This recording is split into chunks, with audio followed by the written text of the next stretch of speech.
ఇసుక వేయలే, కంకర, డస్టు, సిమెంటు, ఈ రోడ్లు నాణ్యతం అనేది కావు. నేను ఏఈ గారికి ఫోన్ చేసిన, అయ్యా మా గ్రామంలో సీసీ రోడ్లు శాంక్షన్ అయినట్టున్నాయి, మరి ఎట్లా మీ పద్ధతి ఏమది, మీ రూల్స్ ఏంటి, ఒకసారి వచ్చి ఊళ్ళో చూసిరా అంటే 10 సార్లు వచ్చినాను.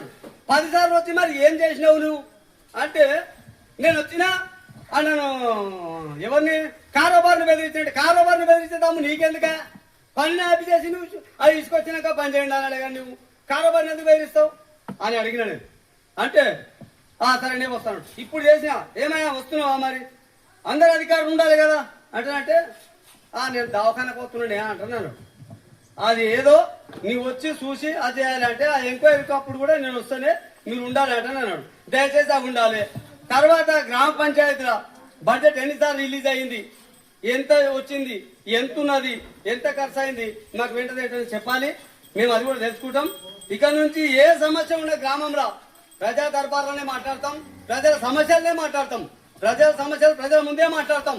ఎంత బడ్జెట్ ఉంది, ఎంత బడ్జెట్ ఖర్చు అయింది, పాత ఎన్ని ఉన్నాయి, పాత ఎన్ని ఖర్చు అయినాయి, పాత ఎన్ని ఇవ్వాలి, పాత ప్రజలు ఎన్ని ఉన్నాయి, పాత ప్రజల దగ్గర ఎన్ని ఉన్నాయి, ప్రజలు పనిచేసిన ఎన్ని ఉన్నాయి, అవన్నీ టోటల్ కూడా బయటకు రావాలి.